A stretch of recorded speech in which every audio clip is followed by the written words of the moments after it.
Masalah pembelajaran melibatkan kanak-kanak berkeperluan khas. Pintar cerdas, disleksia, ADHD.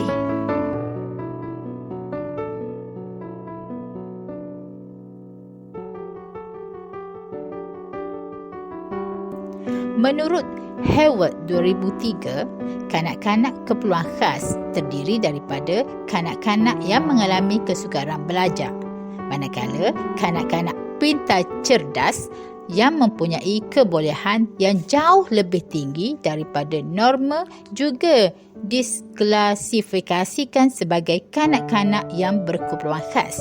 Kedua kumpulan pelajar ini memerlukan pengubahsuaian kepada kurikulum dan kaedah mengajar supaya mereka dapat merealisasikan potensi mereka. Okey, jom kita lihat secara terperinci tentang kanak-kanak pintar cerdas, disleksia, ADHD.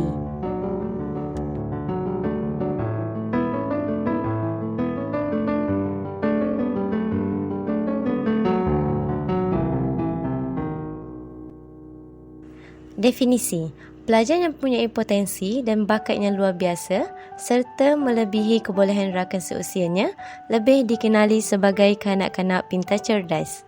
Pelajar pintar cerdas dan berbakat merupakan individu yang memiliki potensi yang tinggi dalam pelbagai aspek perkembangan dan pertumbuhan. Bagi mengembangkan potensi dan bakat mereka dengan lebih sistematik dan berkesan, suatu program pendidikan khusus amat diperlukan. Ciri-ciri: personality: seseorang yang peramah dan suka bertanya kepada guru mengenai sesuatu perkara yang tidak difahami. Creativity: kreatif terutamanya dalam menguasai kemahiran. Mereka dapat menggunakan barang ataupun peralatan yang biasa secara kreatif dan mempunyai daya imajinasi yang tinggi, aktif dan pelik. Gaya belajar: suka belajar dengan sistematik, memberi tumpuan sepenuhnya semasa guru mengajar di dalam bilik darjah serta rajin membuat latihan yang diberikan oleh guru. Selain itu, belajar dengan mudah, cepat dan mempunyai rasa ingin tahu yang tinggi dan berminat dalam pembelajaran dan pencapaian akademik yang tinggi. Kognitif: bijak dalam pelajaran serta mudah menerima ilmu yang diajar oleh guru dan peka serta menunjukkan reaksi segera kepada sesuatu tugasan dan berupaya menyelesaikan masalah. Emosi: penyesuaian sosial dan kawalan emosi yang baik dan mampu bersosial dengan cepat.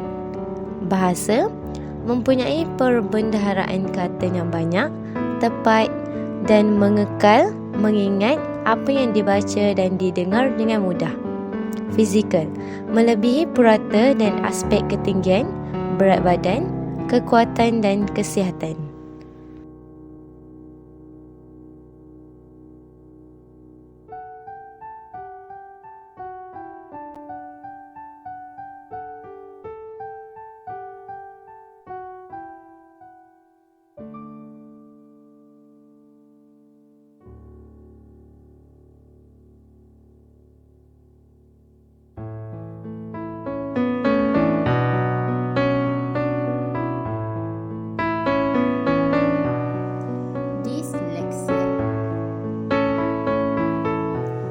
Disleksia adalah gangguan kemampuan membaca dan menulis. Disleksia telah dianggap sebagai sebuah gangguan pada kemampuan belajar bukan hanya dalam membaca. Mereka mungkin mengalami kesukaran membaca, menulis, memahami, mengeja dan mengira. Lelaki lebih ramai mengalami penyakit ini daripada perempuan.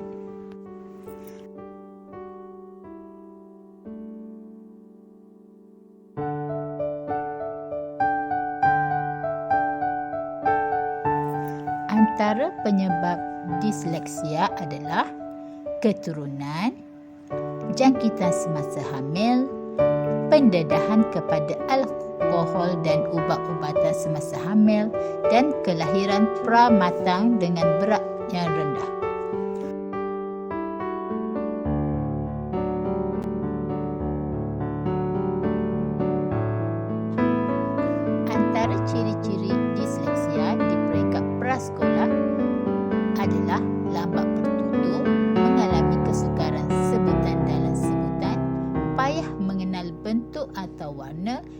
suka menceritakan kembali sesuatu yang telah didengarinya.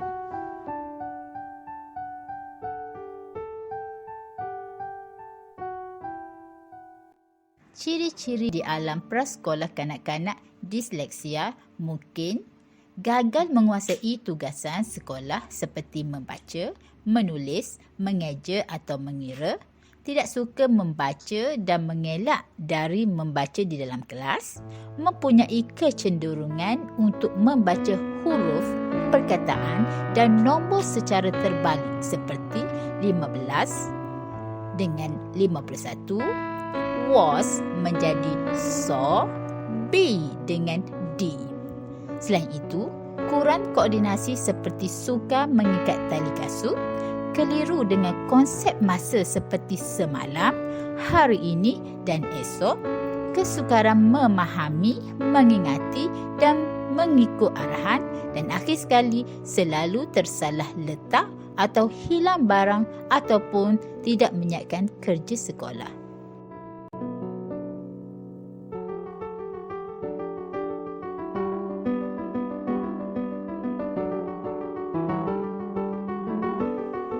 ADHD. ADHD adalah sindrom kurang upaya tumpuan dan hyperaktif. Suatu kecelaruan tingkah laku, mempunyai perkembangan otak yang berbeza berbanding dengan rakan sebaya yang lain. Gabungan simptom ADHD adalah daya tumpuan singkat, hyperaktif, pergerakan atau aktiviti berlebihan, impulsif, melakukan perkara dengan secara tiba-tiba mengikut gerak hati. Ciri-ciri ADHD mengikut daya tumpuan. Selalu salah meletak barang atau barang mudah hilang.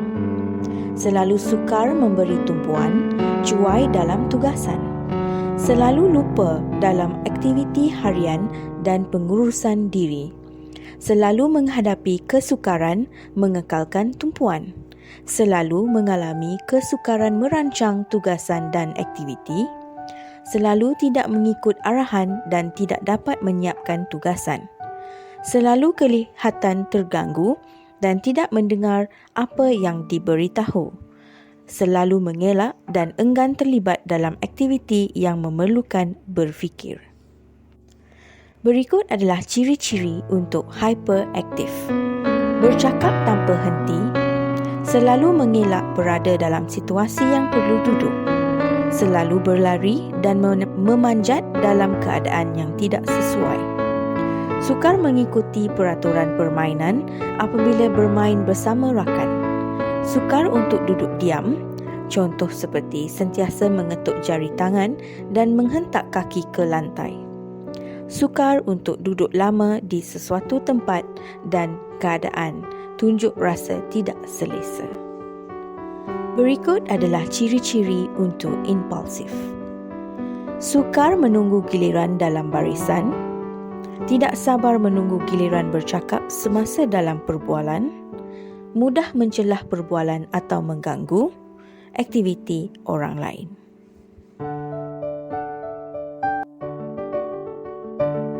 Kami berharap video ini dapat membantu anda semua memahami tentang kategori kanak-kanak berkeperluan khas yang telah kami nyatakan.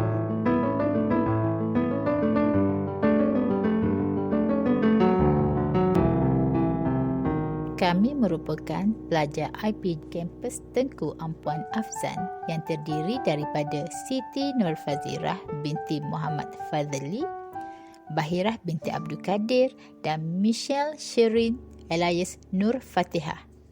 Kata-kata terakhir dari kami,